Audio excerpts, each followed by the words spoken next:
रात को कमरे में आई अभी ने फ़ोन उठाया और बेगम को कॉल किया। बोलो ना छोटी, कॉलेज से आ गई क्या? हाँ आ गई माँ, आप क्या कर रही है? पापा आ गए? नहीं बेटा, आज पापा ने कहा था कि लेट आएंगे, इसलिए मैंने सोचा आटा गूंद लूँ चपाती के लिए। तूने खाना खा लिया? हाँ माँ खा लिया, शाम को बहुत खा लिया था इसलिए अब थोड़ा ही खाया। अरे थोड़ी देर में भूख लगेगी, कुछ स्नैक्स खा ले। माँ मैंने आज बहुत सारी मिठाइयाँ खा ली। आपको पता है एक बात? क्या बात बेटा, बताओगी तभी तो पता चलेगा। अनु प्रेग्नेंट है, आज सुबह ही कंफर्म हुआ। सबसे पहले मैंने ही उसका पल्स देखकर कहा था, फिर वो हॉस्पिटल जाकर कंफर्म करके आई। घर में पूरा माहौल सेलिब्रेशन जैसा है। ओह, उनकी आवाज़ में थोड़ा सा उत्साहहीनता थी। क्या हुआ माँ, आपकी आवाज़ इतनी डल क्यों है? मैंने तो सोचा था ये सुनते ही आप खुश हो जाएंगी। आपको इस खबर से खुशी नहीं हुई क्या? अरे कैसी बातें कर रही है तू? अनु तो मेरी बेटी जैसी है, उसके लिए मैं खुश क्यों नहीं होऊंगी? लेकिन बस कुछ सोच रही थी। ऐसा क्या सोच रही थी माँ? अरे उस अनु को और तुझे तो शादी हुए कितना समय हो गया। अब वो माँ बनने वाली है, लेकिन तू तू क्या कर रही है? आप भी न माँ, ऐसी क्यों कह रही है कि आप भी न माँ? क्या वहाँ किसी ने कुछ कह दिया तुझसे? माँ ने थोड़ी घबराहट में पूछा। अरे माँ, इस घर में रहने वालों के बारे में आपको सब कुछ पता है। यहाँ किसी ने कुछ नहीं कहा, बस जब परमेश्वरी को इस बारे में पता चला तो वो आई और हमेशा की तरह कुछ न कुछ बोलती ही रही। क्या कहा उन्होंने? बहुत कुछ बोल दिया क्या? बुरा लगा तुझे? अरे नहीं माँ, ऐसा कुछ नहीं है। घर में सब लोग थे तो वो ज़्यादा कुछ बोल भी नहीं पाई, इसलिए उन्होंने मुझसे कुछ खास कहा भी नहीं। अच्छा ही हुआ कि मैं अकेली नहीं थी, नहीं तो और भी कुछ बोलती। तू भी जल्दी से एक बच्चा पैदा कर लेती तो अच्छा होता। माँ, हम दोनों ने अभी अभी प्यार को जीना शुरू किया है, हर दिन को नई खुशी के साथ जी रहे हैं। हमें इतनी जल्दी क्या है, थोड़ा समय है हमारे पास। अनु माँ बनने वाली है, इसका ये मतलब थोड़े है कि मुझे भी अभी बच्चा हो जाना चाहिए। अनु के गर्भवती होने की बात पर मैंने यूं ही कहा बेटा, ऐसा मत सोच कि मैं तुझ पर कोई दबाव डाल रही हूँ। लोग क्या कहेंगे माँ, उसके साथ शादी हुए इतना समय हो गया पर अभी तक बच्चा नहीं हुआ। अनु का भाग्य अच्छा है, उसका समय ठीक है, तभी तो उसे संतान सुख मिल रहा है। पर इसकी किस्मत तो देखो, पता नहीं क्या दिक्कत है। ऐसा ही तो कहेंगे लोग, लेकिन माँ मैं इन बातों की परवाह नहीं करती। ये सब तो सुनते सुनते आदत हो गई है। तू भूल जा इन बातों को, चाहे परवाह न करो। लेकिन अगर तेरे पति ने कभी कुछ कहा तो तब भी क्या तू ऐसे ही जवाब देगी? माँ के ये शब्द सुनते ही अभी का दिल एक पल को जैसे जोर से धड़क उठा। क्या बोल रही हो तुम? आदि कुछ कहेंगे क्या? कहेगा या नहीं कहेगा मुझे नहीं पता, लेकिन तुमसे पहले तुम्हारी अनु दीदी को बच्चा हो रहा है, इसमें कुछ गलत नहीं है। लेकिन आदि के लिए सोचो, अक्षय और उनके बड़े भाई की शादी एक ही दिन हुई थी, और अगर छोटे भाई को बच्चा हो जाए और बड़े भाई को बच्चा ना हो तो साधारण परिवार में भी लोग बातें बनाएंगे। और तुम्हारा पति तो कितना बड़ा आदमी है, ये बात तुम्हें बताने की जरूरत नहीं है। तुम्हारे घर में लोग कुछ नहीं कहेंगे तो क्या हुआ? तुम्हारा पति क्या सिर्फ घर में ही रहता है? वो कितनी जगह जाता है, कितने लोगों से मिलता है। अगर किसी ने कुछ कह दिया तो वो झेल लेगा, लेकिन क्या तुम झेल पाओगी? इतना सुनते ही अभी की आंखों में आंसू भर आए। उसे पता था कि उसका पति कितना बड़ा इंसान है। अगर कोई कुछ कहे भी तो वो या तो नज़रअंदाज कर देगा या जवाब देना जानता है, लेकिन उसके सामने वो कभी कुछ नहीं कहेगा। वो हमेशा उसके लिए सोचता है, उसके लिए ही करता है। लेकिन अपने पति को इस तरह की स्थिति में डालने का ख्याल भी अभी को असहनीय लगा। यही सोचते हुए उसकी आंखों से आंसू बहने लगे। वो रोते रोते बोली, माँ मत रो बेटा, मैं तुझे रुलाने के लिए नहीं कह रही हूँ। मैं सिर्फ ये कह रही हूँ कि बच्चा अभी भी नहीं करने के बारे में क्यों सोच रही थी, इसलिए तो मैं तुझसे बात कर रही हूँ। तू मेरी अपनी बेटी जैसी है। एक माँ अपनी बेटी को जो सलाह देगी वही मैं भी तुझसे कह रही हूँ। प्लीज़ बच्चा कर ले, उसके बाद कोई कुछ नहीं कहेगा। तूने ही कहा ना कि तेरी सासू माँ और घर वाले क्या बोल रहे थे, और फिर जब तू बच्चा करेगी तो मैं और तेरे पापा भी वहीं आकर सेटल हो जाएंगे। तेरे बच्चे को संभालने के अलावा हमारे पास और कोई काम नहीं होगा। हमारी दुनिया तो तुम और कायल ही हो। हम भी तेरे आसपास रहेंगे, खुश रहेंगे। और वैसे भी तेरे पति उस घर के बड़े बेटे हैं, तो उनके दिल में भी एक छोटी सी उम्मीद तो होगी ही, है ना? मैं कुछ गलत कह रही हूँ क्या? अगर सच में तुमने अभी भी बच्चा करने का नहीं सोचा था तो मैं सिर्फ यही कहना चाहती हूँ कि ऐसा मत कर बेटा, समझी? समझ गई माँ। थैंक यू, लव यू बेटा। मैं बाद में बात करती हूँ। बाय कहकर उसने कॉल काट दिया। लेकिन अभी भी अभी का मन उसकी माँ की कही बातों से बाहर आने को तैयार नहीं थी। उसने अभी बच्चा ना करने का फैसला नहीं किया था, फिर भी मन में अजीब सी घबराहट थी। आखिर उनकी शादी को तो अभी बस कुछ ही समय हुआ था। अगर सच में कुछ ऐसा हो गया तो उसके पति को कितना अपमान सहना पड़ेगा। उसका पति इस सब का कैसे सामना करेगा? इसी सोच में डूबी अभी ने कमरे में रखी कृष्ण भगवान की मूर्ति को देखा और मन ही मन प्रार्थना करने लगी, प्लीज़ भगवान, मुझे जल्द से जल्द एक बच्चा दीजिए। मेरे सारे संदेह और डर दूर कर दीजिए। तभी दरवाज़ा खुला और आदि अंदर आया। उसकी आंखों में अभी के लिए वही चिर परिचित प्यार था। वो उसकी ओर बढ़ा और उसके पास बैठ गया। सॉरी डियर, बहुत देर तक इंतज़ार करवाया ना। नीचे कल के फंक्शन की प्लानिंग को लेकर बातें हो रही थी। अक्षय अब सच में बड़ा हो गया है। उसके घर में बच्चा आने वाला है, पर कुछ मामलों में वो अब भी बच्चा ही है। मैंने उसे कुछ बातें समझाई। लगता है जैसे अभी कल ही उसे गोद में उठाकर घुमाया था और अब देखो उसके घर में बच्चा आने वाला है। आदि ने हंसते हुए कहा। आदि की उस हंसी को देखकर अभी के मन में एक हल्का सा दुख भर आया। उसने धीरे से उसका कंधा थाम लिया और अपना सिर उसके कंधे पर टिका दिया। उसकी आंखों से आंसू बहने लगे जो आदि की शर्ट को भिगोने लगे। आदि ने थोड़ा पीछे हटकर उसका चेहरा देखा और चिंता से पूछा, क्या हुआ डियर? क्या आज घर में वो परमेश्वरी काकी आई थी? उन्होंने कुछ कहा क्या? क्या उन्हीं की बातों से तुम इतनी परेशान हो? क्या सच में तुम उन लोगों की बातों को लेकर इतनी दुखी हो गई हो? वो लोग क्या कहते हैं, इससे तुम्हें फर्क क्यों पड़ रहा है? अभी ने आंसू पोंछे और धीरे से बोली, नहीं, उनकी बातों से मुझे कोई फर्क नहीं पड़ता, पर मुझे एक चीज़ चाहिए। आदि ने तुरंत कहा, क्या चाहिए बोलो, जो भी तुम मांगोगी मैं तुम्हारे लिए ले आऊँगा, बस बोलो। मुझे बेबी चाहिए, उसने मासूम सा चेहरा बनाकर कहा। उसके चेहरे के भाव और उसकी बात सुनकर आदि हंस पड़ा। अरे ऐसे बोल रही हो जैसे दुकान में रखी कोई गुड़िया मांग रही हो। मजाक मत करो दया, मुझे सच में बेबी चाहिए। अरे तुम खुद ही तो एक बेबी जैसी हो, तुम्हें किस लिए बेबी चाहिए? उसने उसके गाल को प्यार से खींचते हुए कहा। दया, क्या हुआ? किसी ने कुछ कहा क्या? अगर किसी ने कुछ कहा है तो उसकी बात दिल पर मत लेना। हमारा बेबी जब आना होगा तब आएगा। हमारा बेबी किसी के दबाव में, ज़बरदस्ती या तुम्हारे रोने गिड़गिड़ाने से नहीं आना चाहिए।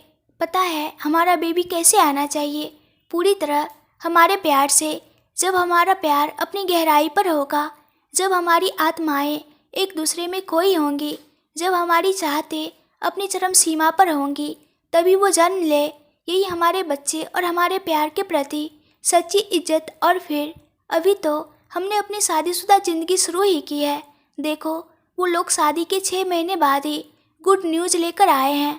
अगर हम भी इतनी जल्दी करने लगे तो क्या होगा? 6 महीने छोड़ो, 3 महीने में भी हम गुड न्यूज़ सुना सकते हैं। लेकिन उसके लिए तो मेरी बेबी को तैयार होना होगा ना? क्यों दया, तो क्या 3 महीने में मुझे बेबी हो जाएगा? उसने मासूमियत से पूछा। तो उसने उसके सिर पर हल्की चपत लगाई। बच्चा होना या ना होना हमारे हाथ में नहीं होता, ये तो कुदरती चीज़ है। और तुम यूं ही पहले से क्यों सोचकर परेशान हो रही हो? कितने लोग तो शादी के सालों बाद माता पिता बनते हैं। तुम बेवजह अभी से क्यों दुखी हो रही हो? ये सुनते ही अभी का चेहरा उतर गया। क्यों दया, तो क्या हमारे यहाँ भी बच्चा होने में कई साल लग जाएंगे? और अगर बच्चा नहीं हुआ तो आप मुझे छोड़ दोगे? इतना सुनते ही आदि ने उसके होठों को अपने होठों से बंद कर दिया। वो उसकी इस तरह की बातें और दुख भरे शब्द सुन नहीं सका। उसने उसे इतना लंबा किस किया कि वो सांस लेने के लिए तरसने लगी। अभी नाराज होकर उससे बोलने लगी, अब बताओ, जब मैं इतनी सीरियस होकर बात कर रही थी तो आपने बीच में किस क्यों किया? मैं कितनी ज़रूरी बात कर रही थी और आपने सब छोड़कर किस करना ज़रूरी समझा? आपके पास और कोई काम नहीं है क्या? उसने गुस्से से कहा। अरे इतना गुस्सा मत करो, नहीं तो तुम्हारी उस गुस्से वाली नाक को काट लूँगा। आदि ने मजाक करते हुए कहा, अब बिना वजह सवाल पर सवाल मत पूछो। पहले तुम ये बताओ कि तुम्हें ये बात कहने की सूझी कैसे? फिर मैं तुम्हारे सारे सवालों का जवाब दूंगा। उसने प्यार से कहा। किसी ने कुछ नहीं कहा, मैंने खुद ही सोचा। क्या मैं खुद से सोच नहीं सकती? अरे मुझे अपनी बीवी के बारे में पता है। तुम्हारे पास इस तरह की चीज़ें सोचने का दिमाग नहीं है। तुम्हारे दिमाग में इससे भी बेहतर आइडिया आते होंगे, इसलिए मैंने पूछा कि ये आइडिया तुम्हारे दिमाग में कैसे आया? उसने तर्क दिया। उसने बेगम से हुई पूरी बातचीत उसे बता दी। बेगम अम्मा ने ही ऐसा कहा, और सिर्फ यही नहीं, जब मैंने उनसे पूछा तो उन्होंने कहा कि कुछ लोगों को बच्चा होने में देर लगती है और अगर मुझे कभी बच्चा ना हुआ तो क्या आप मुझे छोड़ दोगे? उसकी आंखों में सवाल और दिल में डर साफ झलक रहा था, क्योंकि मेरे हॉस्टल में मेरी फ्रेंड की बहन को बच्चा नहीं हुआ। उसके पति ने उसे छोड़कर दूसरी शादी कर ली, इसलिए मुझे डर लग रहा है कि आप भी ऐसा ही कुछ सोच रहे हो, उसने कहा, और उसकी आंखों में चिंता झलक रही थी। उसकी बात पूरी होने से पहले ही उसने हल्के से उसके होठों पर एक थपकी दी। अपने होठ छूते हुए उसने उसे मासूमियत से देखा। कभी कभी तुम्हारी बातें सुनने में मज़ा आता है, लेकिन कुछ समय तो ऐसा लगता है जैसे तुम्हारे उस बोलने वाले होठों को काट कर खा जाऊँ। तुम इतनी अजीब बातें क्यों करती हो? तो फिर आप कहना चाह रहे हो कि बेगम अम्मा ने झूठ बोला? भले ही वो सच भी हो, मुझे पता है कि आप कभी मुझसे इस बारे में एक शब्द भी नहीं कहोगे, इसलिए मैं खुद ही पूछ रही हूँ। उसने उसकी आंखों में झांकते हुए कहा। बेगम अम्मा ने जो कहा वो कहने दो, सब लोग कुछ न कुछ कहेंगे, इसका मतलब ये नहीं कि हम एक पल भी खुशी से न जी पाए। हर समय बच्चा बच्चा सोचकर अपनी ज़िंदगी बर्बाद करना बेवकूफ़ी है। मैंने पहले ही कहा था, हमारा बच्चा प्यार से ही पैदा होना चाहिए, किसी मजबूरी से नहीं। अगर ज़बरदस्ती से बच्चा हो भी जाए तो वो ज़िंदगी हमें कभी नीरस लग सकती है। ऐसी ज़िंदगी मैं नहीं जीना चाहता। हमें हर दिन खुशी से जीना चाहिए। जब हमारा बच्चा होगा तब उसके हर पल को देखकर हमें अपने प्यार और अपनापन का एहसास होना चाहिए। दूसरों की बातें हमारे रिश्ते पर असर नहीं डालनी चाहिए। और तुमने जो कहा कि कुछ लोगों को बच्चा नहीं होता, तो क्या तुम सोचती हो कि मैं तुम्हें छोड़ दूंगा? अगर कभी ऐसी कोई समस्या मुझ में हुई तो क्या तुम मुझे छोड़ दोगी? उसकी बातें सुनते ही उसने उसके होठों पर हाथ रख दिया और सिर हिलाकर नहीं कहा, मैं हमेशा आपके साथ रहूँगी, मुझे सिर्फ आप चाहिए। उसने आंसू भरी आंखों से कहा। फिर क्या, तुम्हारे प्यार के इतना ही मेरा प्यार भी मजबूत है। चाहे अभी हो या सालों बाद, चाहे लोग कुछ भी कहे, मैं तुम्हें किसी के लिए भी किसी भी वजह से नहीं छोड़ सकता। और बच्चे के लिए तो बिल्कुल भी नहीं, ये तो नामुमकिन है। अब तुमने सुबह से मुझे तंग किया है, इसलिए अब पूरे दिन तुम मेरे साथ रहोगी और मेरी शैतानियों को सहन करना ही पड़ेगा। उसने मुस्कुराते हुए उसका गाल सहलाते हुए कहा। और एक बात सुनो, इस दुनिया में जो चीज़ें देर से मिलती है उनकी ही सबसे ज़्यादा कदर होती है। जैसे मेरी माँ को ही देख लो, मैं उनके लिए कितना स्पेशल हूँ। तुम्हें पता है, मैं उनके लिए सबसे ज़रूरी इंसान हूँ, क्योंकि आप उनका पहला बेटा हो। इसलिए सिर्फ पहला बेटा नहीं, मैं उनकी 7 सालों बाद हुई संतान हूँ। तुम्हारे कहने के मुताबिक उन्होंने भी बहुत तकलीफ़ें देखी है, और मेरे पापा भी, वो भी मेरी तरह बिजनेसमैन हैं। उन पर भी लोगों ने ना जाने कितनी बातें बनाई होंगी, लेकिन उन सब के बावजूद उन्होंने कभी मेरी माँ का साथ नहीं छोड़ा, हमेशा एक दूसरे के साथ रहे। इतनी सारी तकलीफ़ें सहने के बाद ही मैं उनकी ज़िंदगी में आया, इसलिए उनके लिए मैं बहुत स्पेशल हूँ। और मेरी शादी को ही देख लो, क्या मुझे इतने साल तक शादी करने की समझ नहीं थी? ऐसा नहीं है, बस मुझे शादी में कभी दिलचस्पी नहीं हुई। मेरी माँ ने मुझसे कितनी बार शादी करने को कहा, पर हर बार मेरा दिल नहीं माना। लेकिन फिर जब आखिरी बार उन्होंने पूछा और तुम्हारी फ़ोटो मुझे दिखाई, तो बिना सोचे समझे मैंने हाँ कह दिया। तुम्हें देखते ही तुमसे प्यार हो गया। अब देखो, मैं तुमसे शादी करके यहाँ हूँ। मेरी ज़िंदगी में जो भी चीज़ें देर से आई, वो मेरे लिए हमेशा सबसे बेस्ट रही है। इसलिए अगर हमारा बच्चा भी देर से आता है, तो भी मैं उसका इंतज़ार करूँगा। वो कुछ कहने ही वाली थी कि उसने उसकी बात बीच में ही रोक दी। अभी जो बच्चा नहीं आया, उसके बारे में चिंता करना बंद करो। फिलहाल इस आदि बेबी के बारे में सोचो ना। क्या मैं बच्चा नहीं हूँ? यह कहते हुए उसने धीरे धीरे उसके कपड़े उतार दिए। वो उसे खुद से दूर करने की कोशिश करने लगी, पर उसने उसे हल्के से अपनी ओर खींच लिया। सिर्फ बच्चा चाहने से कुछ नहीं होता, उसके लिए कोशिश भी करनी पड़ती है, उसने मुस्कुराते हुए कहा और उसे अपनी बाहों में समेट लिया। उसके प्यार में डूबी हुई अभी ने भी अपने सारे डर और चिंताओं को भुला दिया। वो उसकी बाहों में मोम की तरह पिघल गई। प्यार भरे उन लम्हों के बाद दोनों एक दूसरे को थामे लेटे रहे। उसने उसके माथे पर एक प्यार भरा किस दिया, जैसे अपनी हर भावना को उसमें समेट लिया हो। शांति से सो जाओ, किसी बात की चिंता मत करो। आज के लिए इतना फील करना काफ़ी है, और लोग बातें करेंगे, उन्हें करने दो। जितने लोग हमारी खुशी की कामना करते हैं, उससे कई ज़्यादा लोग हमें दुखी देखना चाहते हैं। जो तुम्हें रुलाना चाहते हैं, उन्हें भूल जाओ, और जो तुम्हारी खुशी चाहते हैं, उन्हें कभी मत छोड़ो। इसलिए हमें सिर्फ अपनी खुशी के लिए जीना चाहिए, और अभी तुम्हें खुश रहना चाहिए। गुड, तुम्हारी खुशी मेरी खुशी है। अगली सुबह बहुत खूबसूरत थी। अनु के प्रेग्नेंट हुए 3 महीने पूरे हो चुके थे, और आदित्य के परिवार में परंपरा के अनुसार तीसरे महीने में घर में एक छोटा सा समारोह आयोजित किया जाता था। यह समारोह देखने में गोद भराई जैसा ही होता है, लेकिन इसमें कांच की चूड़ियाँ पहनाने की रस्म नहीं होती। सिर्फ हल्का फुल्का हल्दी और कुमकुम लगाने की रस्म किया जाता है, और बड़े बुजुर्ग बच्चे के अच्छे स्वास्थ्य और सुरक्षित जन्म के लिए आशीर्वाद देते हैं। इस खास मौके को आदित्य के घर में ही सादगी से मनाया जा रहा था। इसमें केवल करीबी परिवार वालों को ही आमंत्रित किया गया था। घर के सभी लोग तैयारियों में व्यस्त थे, और अक्षय ने खुद अनु का ध्यान रखने की जिम्मेदारी ले ली थी। उसने अनु को अच्छे से तैयार कर हॉल में लाकर बैठाया। हर कोई बारी बारी से अनु का ख्याल रख रहा था। वही अनु के लिए बने स्नैक्स और मिठाइयों का आधा हिस्सा किसी और के पेट में जा रहा था, और वो कोई और नहीं बल्कि अभी थी। उसी समय घर में परमेश्वरी ने प्रवेश किया, लेकिन जैसे ही वो अंदर आई, उसने अपनी बड़ी बेटी को आशीर्वाद देने के बजाय सबसे पहले अपनी छोटी बेटी को खाते हुए देखा। देखो जरा, पेट कितना निकल आया है। कुछ लोगों का पेट बस खाते खाते ही बढ़ता है, और किसी वजह से नहीं। उसकी बातें सुनकर घर में मौजूद सभी लोग असहज हो गए। आदित्य उस वक्त छत पर था, इसलिए उसे ये बातें सुनाई नहीं दी। अभी ने अपने हाथ में पकड़ी मिठाई रख दी और वहाँ से उठने लगी। तभी किसी ने उसका हाथ पकड़ लिया। उसने पलटकर देखा तो अक्षय ने उसका हाथ थाम रखा था। अभी की नज़रें सवाल कर रही थी, क्यों? लेकिन अक्षय ने उसे फिर से बैठा लिया।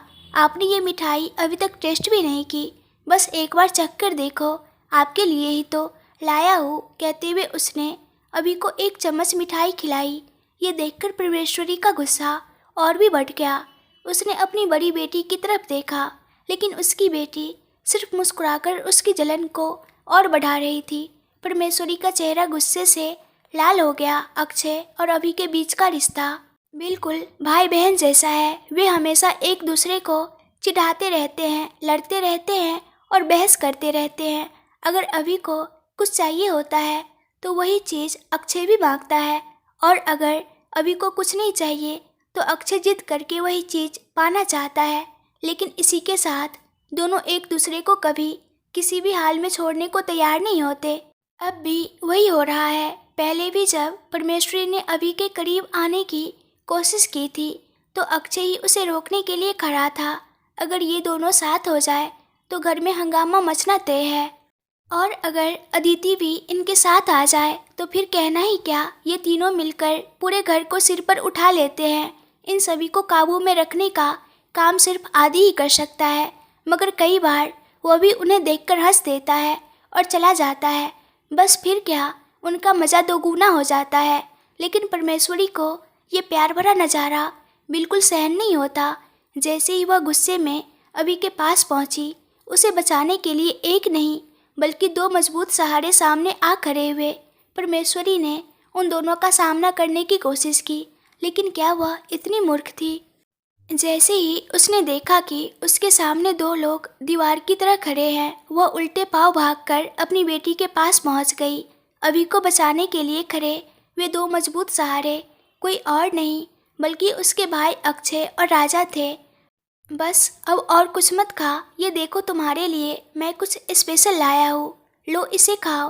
कहते हुए उसने एक बॉक्स उसके हाथ में थमा दिया। बॉक्स में आइसक्रीम थी। आइसक्रीम देखकर उसका चेहरा खिल उठा। उसने मुंह में मौजूद स्वीट को जल्दी से निगल लिया और राजा के हाथ से बॉक्स छीनकर खाने लगी। अगर आदि को ये सब पता चला तो इस ख्याल से वो मन ही मन डर रही थी, लेकिन चुपचाप आइसक्रीम का मज़ा लेती रही मानो कुछ हुआ ही न हो। लेकिन पास आकर खड़े आदि को ये सब कैसे नज़र नहीं आता। फिर भी उसने कुछ पूछा नहीं। उसके पास बैठते हुए उसने कहा, तुम दोनों को इतनी आइसक्रीम खाने की क्या ज़रूरत है? तुम्हारे पास थोड़ी भी अक्ल है क्या? इतनी सारी आइसक्रीम खाओगी तो रात को खाना कैसे खाओगी? और अगर सर्दी हो गई तो तुम दोनों ही बच्चे की तरह जिद करके खा रहे हो। राजा ने जवाब में हंसते हुए कहा, और तुम क्या मुझसे भी बड़े हो गए हो? रात को बाहर ले जाकर कुल्फी खिलाते हो, तब तो कुछ नहीं होता, तब तो शरीर नहीं खराब होता, और अब आइसक्रीम खाने से होगा। अरे ये बात तो मुझे पता ही नहीं थी। अक्षय और अनु दोनों ने सोचा और एक साथ आदि की ओर देखा। आदि ने गुस्से से अनु को घूरा, जैसे कह रहा हो, तुमने बिना बताए उन्हें ये सब कैसे पता चलने दिया? चोरी पकड़ी जाने पर भी अभी ने बिना परवाह किए अपनी आइसक्रीम पर ध्यान लगाया और मन ही मन अपने भाई को कोसने लगी। आदि ने फिर कहा, तुम्हें जरा भी अक्ल नहीं है, तुम तो पुलिस वाले हो ना? फिर ऐसे बच्चों की तरह बिना सोचे समझे किसी को भी आइसक्रीम खरीद कर देते हो। अनु ने एक बॉक्स दिखाते हुए कहा, माँ भैया ने मुझे पहले ही एक बॉक्स दे दिया है, यह इतना छोटा क्यों है? तुमने उसे इतना बड़ा दिया, तुम्हें किस बात का गुस्सा है? अरे वो भी तुम्हारी बहन ही है और वो तो अभी गर्भवती भी है, ये बात याद रखो। उसे छोड़कर दूसरों के लिए सहानुभूति मत दिखाओ। माँ यहाँ आई हो तो तुम चुपचाप बैठ नहीं सकते? अगर मैंने अनु के साथ कुछ गलत किया है तो बोलो, मैं जवाब दूंगा, लेकिन उसे छोड़कर तुम ये मत कहो कि मैं अभी के लिए कुछ ना करूँ। तुम्हें इसके लिए कोई हक नहीं है, क्योंकि अनु मेरे लिए सिर्फ बहन है, लेकिन अभी मेरी बेटी जैसी है। हर आदमी के लिए उसकी बेटी बहन से एक पायदान ऊपर होती है, इसलिए मैं उसके लिए जो चाहूँ करूँगा। इस बारे में सवाल उठाने का तुम्हें कोई अधिकार नहीं है। और हाँ, मैंने अपनी पूरी सैलरी उस पर खर्च नहीं की। तुम्हें पता है ना मेरी कमाई कहाँ जाती है। और भले ही मैं कुछ न खरीदूँ, अभी का ख्याल रखने के लिए उसका पति है। बेवजह मुंह मत खोलो और बहस मत करो। अगर कुछ अच्छा करने आए हो तो चुपचाप रहो। ये बातें सुनते हुए कायल और उसकी सहेलियां अंदर आई। जैसे ही परमेश्वरी ने कायल को देखा, उसने तुरंत उसे डांटना शुरू कर दिया। कायल ने परमेश्वरी को डांटने की वजह से प्रतिक्रिया दी और इसकी भी एक वजह थी। बचपन से ही उसे परमेश्वरी पसंद नहीं थी। हर बार जब उसकी सहेली को तकलीफ होती थी तो कायल को लगता था कि इसकी मुख्य वजह परमेश्वरी ही है। इसी कारण वह परमेश्वरी से नफरत करती थी। अगर उसने अपनी सहेली के दुख का कारण बनी परमेश्वरी को कुछ नहीं कहा होता तो यह आश्चर्य की बात थी।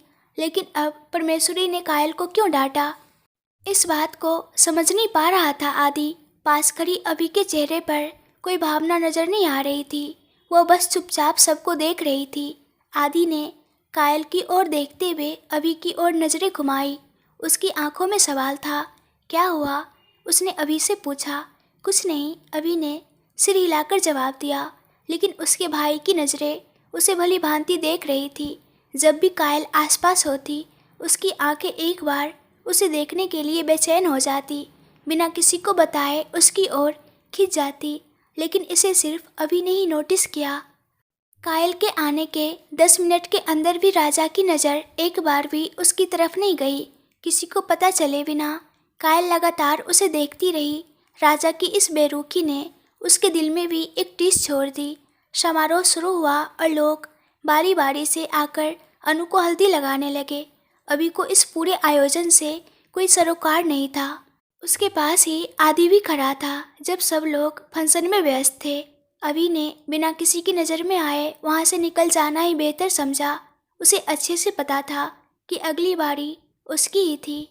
सभी जानते थे कि परमेश्वरी जरूर कुछ न कुछ बोलेगी, खासकर सबके सामने। भले ही इससे अभी को ज़्यादा फर्क न पड़ता, लेकिन किसी और को दुख पहुंचाना उसे पसंद नहीं था। वह नहीं चाहती थी कि उसकी वजह से वहाँ कोई बवाल हो, इसलिए उसने माहौल बिगड़ने से पहले ही वहाँ से निकलकर किचन का रुख कर लिया। अभी किचन में चली गई, उसके पीछे पीछे आदि भी गया। आदि उसके मन को अच्छे से जानता था। अभी हमेशा चाहती थी कि किसी का भी दिल न दुखे, लेकिन अब उसे अपने ही दिल को संभालना होगा, इसलिए वह उसके पीछे गया।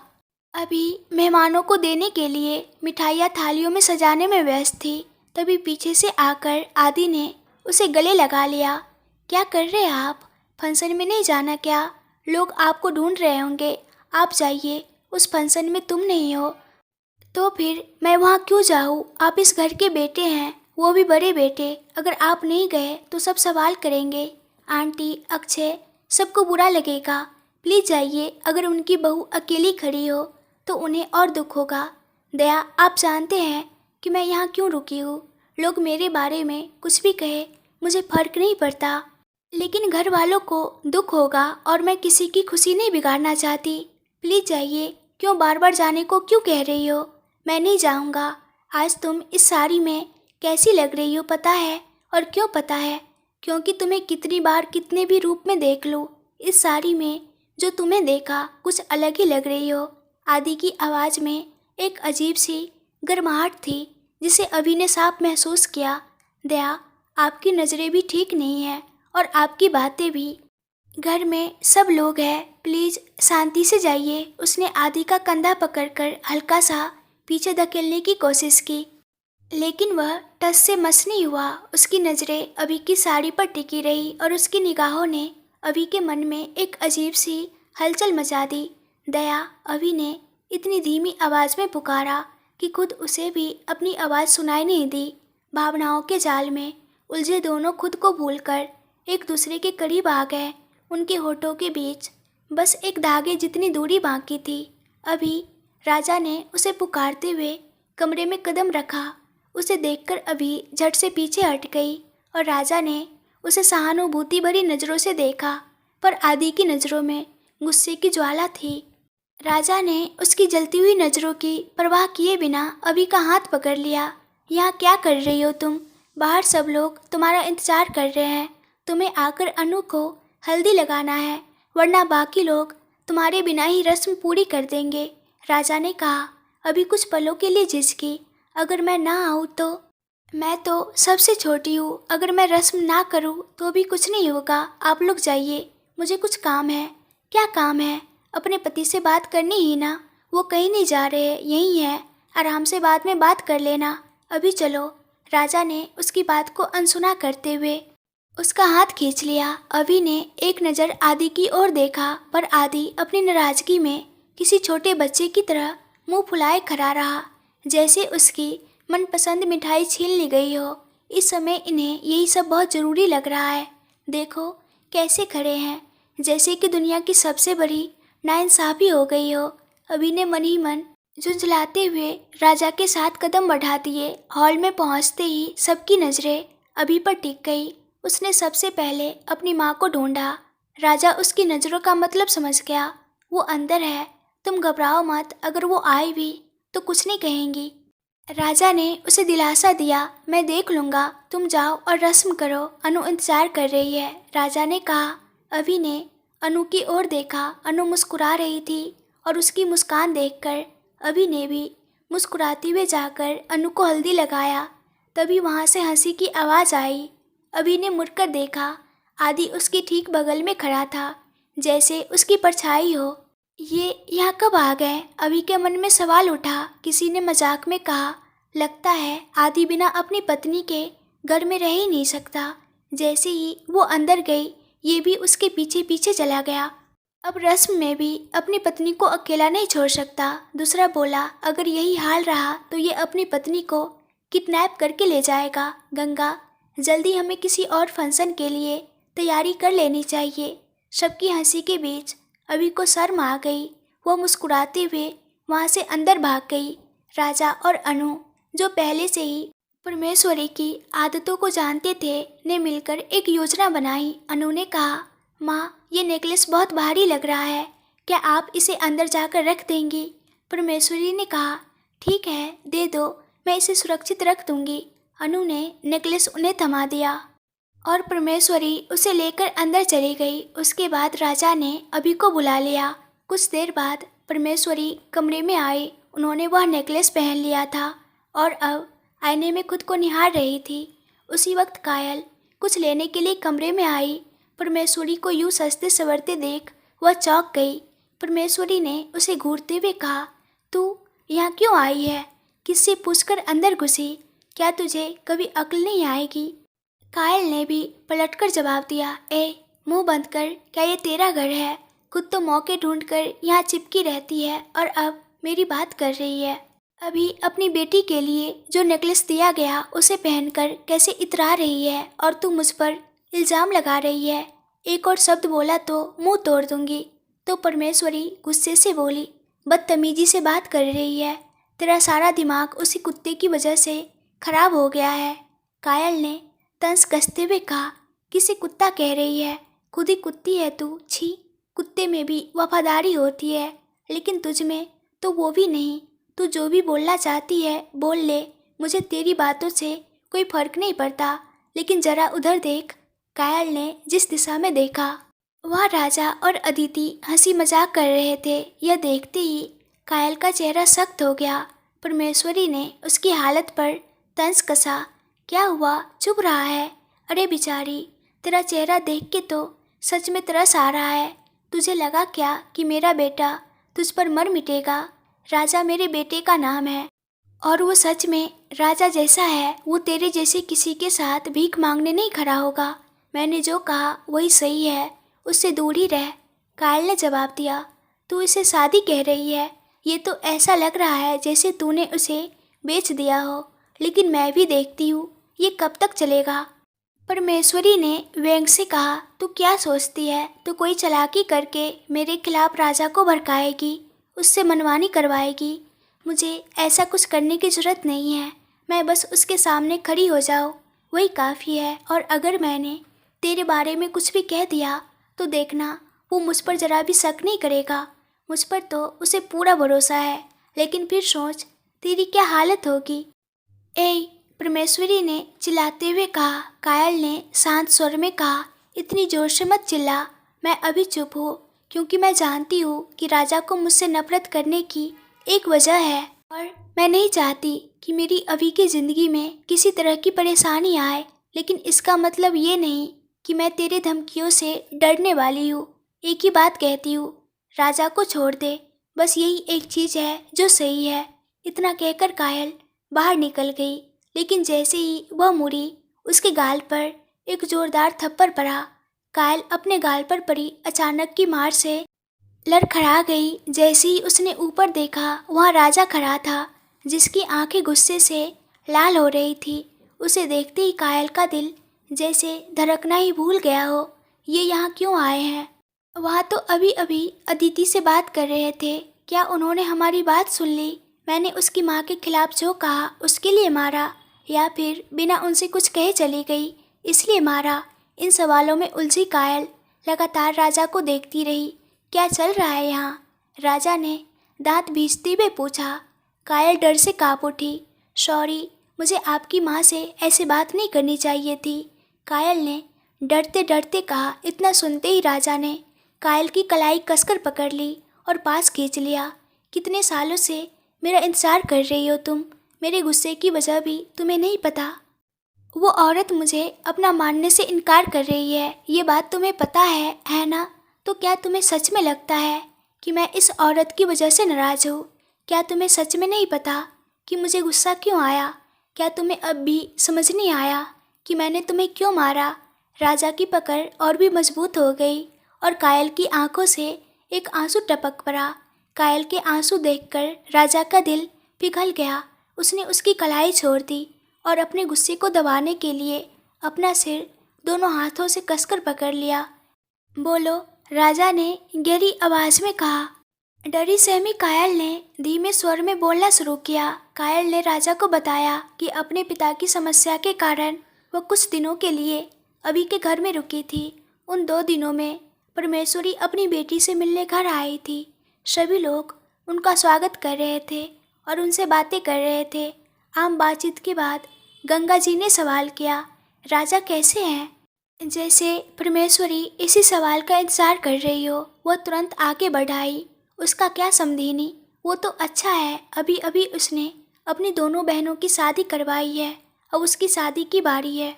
उसके लिए लड़की देखनी होगी। अच्छा, राजा बहुत अच्छा लड़का है, आप चाहे तो देख लीजिए, उसे कोई भी अच्छी लड़की मिल जाएगी। उन्होंने बातों सहजता से कहा, मगर इस बात को पकड़कर वो आगे बढ़ गई। क्यों समझीनी, मैं पूछ रही हूँ, बुरा मत मानना। किसी और लड़की के आने से बेहतर है आपकी बेटी अदिति क्यों ना आ जाए। आपने खुद ही कहा कि राजा बहुत अच्छा और सच्चा लड़का है, किसी बुरी आदत में भी नहीं है। और फिर अगर हम तीनों बच्चों की शादी एक ही परिवार में करवा दे तो जीवन भर तीनों साथ रहेंगे, है ना? बस इसी सोच के साथ कहा। अपनी बात बड़ी चतुराई से खत्म कर दी। यह सुनकर दादी और गंगा दोनों को समझ नहीं आया कि क्या कहे। उन्होंने इस तरह की बात की बिल्कुल भी उम्मीद नहीं की थी। उसी समय कायल, जो उनके लिए कॉफ़ी लेकर आई थी, सारी बातें सुन चुकी थी। ये सब सुनते ही उसकी आंखें भर आई, मगर उसने किसी को दिखाए बिना अपने आंसू पोंछ लिए। तुम क्यों कॉफ़ी लेकर आई? बस ऐसे ही दादी, कहते हुए वो बाहर निकल गई। क्या समझीनी, मेरे पूछने पर आप कुछ नहीं कह रही है। गंगा कुछ कहने के लिए शब्द ढूंढ रही थी। वो हम तो अभी तक अदिति की शादी के बारे में सोच भी नहीं पाए थे। अचानक से ये बात आई तो समझ नहीं आ रहा क्या कहे। हाँ समझीनी, वो तो ठीक है, लेकिन अदिति अभी पढ़ रही है ना, यही वजह है। तो क्या हुआ समझीनी, शादी के बाद भी तो वो पढ़ सकती है ना? हम उसकी पढ़ाई में कोई रुकावट नहीं डालेंगे। क्या हम नहीं पढ़ाएंगे? क्या सिर्फ आप ही अपनी बेटी को पढ़ाई करवाएंगी? ऐसी बात नहीं है। ठीक है, हम इस बारे में घर में बात करके आपको बता देंगे। ठीक है समझीनी, अब रुको, मैं ज़रा एक फ़ोन करके आती हूँ। कहते हुए वो बाहर चली गई। गंगा और दादी एक दूसरे का चेहरा देखने लगी, जैसे समझ नहीं पा रही हो कि इस बात पर कैसे प्रतिक्रिया दे। बाहर बगीचे की ओर देख रही कायल के पास परमेश्वरी आ गई। उसकी गले की खराश के साथ उसकी नज़रें मिली। कायल ने पलटकर उसे देखा और परमेश्वरी ने व्यंग से पूछा, क्या देख रही है? लगता है तू भी इसी घर में अपनी जगह बना ली है। ओहो, कॉफ़ी बनाकर पिला दी ना? तो क्या अब यहाँ नौकरी भी शुरू कर दी? यही तो होता है जब कोई अपशगुनी इंसान के साथ रह लेता है। अब तक चुप रही कायल को गुस्सा आ गया, लेकिन जब परमेश्वरी ने उसकी सहेली के बारे में ताना मारा तो वो और भी तिलमिला गई। अपना मुंह बंद कर, कौन अपशगुनी है? तू खुद है। इस घर में तेरी बेटी का रिश्ता सिर्फ मेरी सहेली अभी की वजह से हुआ है। उसी ने तुम्हें यहाँ जगह दिलवाई है। वो ना होती तो तुम और तेरी बेटी आज यहाँ ना होते, ये मत भूलना। और हाँ, अब अभी इस घर की बहू है और आदित्य की पत्नी है, ये भी याद रख। परमेश्वरी गुस्से में बोली। क्या बोली? ऐसी बातें कर रही है जैसे वो भीख में कुछ दे गई हो। अगर मैं चाहती तो अभी को ये ज़िंदगी कभी नहीं मिलती। मेरी बेटी को ये रिश्ता मिला है तो सिर्फ मेरी वजह से, और मेरा बेटा भी वैसा ही नसीब पाएगा, समझी? मैंने जो कहा वो सुन लिया ना, अब उसके आसपास भी मत दिखना। ये सुनते ही कायल ने गुस्से से उसकी आंखों में आंखें डाल दी। क्या देख रही है? जिस दिन मैंने सोच लिया होता उसी दिन तुम्हारी अभी इस घर की बहू नहीं बनती। भूल गई वो दिन जब मैंने तुझे और राजा को बगीचे में बात करते देख लिया था। तेरी हंसी देखी थी मैंने। किसी भी लड़के को अच्छा पाकर तुम जैसी लड़कियां लपक लेती है ना। छी, अब राजा की तरफ देखने की हिम्मत भी मत करना। क्यों, क्या अपने बेटे से भी यही कहने जा रही हो? कर सकती हो ना? हिम्मत नहीं है। तुमसे बेहतर कौन जानता है कि वो तुम्हारी इन बातों में कभी नहीं फंसेगा, इसलिए तुम मुझसे इस तरह बात कर रही हो। अब तक मैंने भी उसे अपने दिल की बात नहीं बताई, लेकिन हम दोनों एक दूसरे से जान से भी ज़्यादा प्यार करते हैं। मैं तो बस उसी से शादी करूँगी। आपसे जो कुछ भी हो सकता है कर लीजिए, मुझे किसी चीज़ की परवाह नहीं है, उसने कहा और मुड़ गई। तुम्हें अपनी फिक्र नहीं है, ठीक है, लेकिन अपनी दोस्त की तो फिक्र है ना। तुम उसके लिए बहन जैसी हो। क्या तुम उसके लिए कुछ भी करोगी? लेकिन अभी जैसा तुम कर रही हो, क्या वो सच में खुश है? क्या तुम सच में उसकी ज़िंदगी और खुशी को खुद ही बर्बाद करने वाली हो? इतना सुनते ही कायल ने उसकी तरफ पलट कर देखा। क्या देख रही हो? जो मैंने कहा वो सही है। देखने में तो ऐसा ही लग रहा है जैसे उन्हें भी इस रिश्ते से कोई दिक्कत नहीं है। अदिति तो राजा से हंस हंस कर बातें कर रही थी। वो भी उसे पसंद करने लगी है शायद। अब तक सब कुछ ठीक चल रहा है, लेकिन शादी के ऐन वक्त पर अगर ये रिश्ता टूट गया और उसे ये सब पता चला तो उसका दिल पूरी तरह टूट जाएगा। वो इस घर की इकलौती बेटी है, यहाँ सबका लाड़ प्यार उसी पर है। उसकी तकलीफ को ये लोग कैसे सह पाएंगे? और अगर उन्हें ये पता चला कि इसकी वजह तुम हो तो वो तुमसे भी नाराज़ हो जाएंगे। उनका सारा गुस्सा किसी तीसरे इंसान पर नहीं निकलेगा, ये घर में आई बहू पर ही निकलेगा। ये लोग भले बाहर से कुछ न दिखाए, पर अंदर एक भयंकर तूफान आएगा। तुम्हारी दोस्त की ज़िंदगी और खुशियाँ बर्बाद हो जाएंगी, यही चाहती हो ना तुम? अगर हाँ तो जाओ और उस लड़के से बात करो, लेकिन फिर भी मैं जानती हूँ कि आखिर में वो खुद ही तुम्हें मना कर देगा और शादी करने के लिए तैयार हो जाएगा। ये कहकर वो अंदर चली गई। सारी बातें सुन चुकी कायल ने उसी वक्त एक फैसला किया और अगले दिन वहाँ से चली गई। इसके बाद ही कायल ने राजा से गुस्से में बात करनी शुरू कर दी। इसलिए राजा, मैंने तुमसे उस दिन वैसे बात की। ये कहते ही अभी ने उसके दूसरे गाल पर एक जोरदार तमाचा जड़ दिया। उसके सामने आंसू भरी आंखों के साथ अभी गुस्से में खड़ी थी। अनु को हल्दी लगाने के बाद जब सभी ने उसका मजाक उड़ाया तो वह शर्मिंदा होकर भागती हुई आई। तभी उसने देखा कि परमेश्वरी और कायल आपस में बातें कर रही थी। ये लोग क्या बात कर रहे हैं, यह जानने के लिए वह छिपकर सुनने लगी। लेकिन शुरुआत में उसे कुछ भी समझ नहीं आया। उनकी बातों का मुझसे क्या लेना देना, मेरे लिए वो ऐसा क्यों कर रही है, यही सोचते हुए वह हैरान रह गई। तभी राजा वहाँ आ गया और उसने कायल को सामने खड़ा करके सच्चाई पूछी। कायल ने उसे सब कुछ बता दिया। यह सब सुनकर वह गुस्से से भर उठी और उसने भी कायल के दूसरे गाल पर एक थप्पड़ जड़ दिया। राजा तुरंत घबराकर कायल को अपनी ओर खींच लिया। क्या हुआ? जब तुमने उसे मारा तो उसे दर्द नहीं हुआ? अब मैंने मारा तो तुम्हें क्यों तकलीफ हो रही है? पहले खुद को समझाओ। ठहरो, पहले उससे बात कर लूँ, फिर तुम्हारे पास आती हूँ। तुम्हारे दिल में क्या चल रहा है? क्या तुम खुद को कोई महान त्यागी आत्मा समझती हो?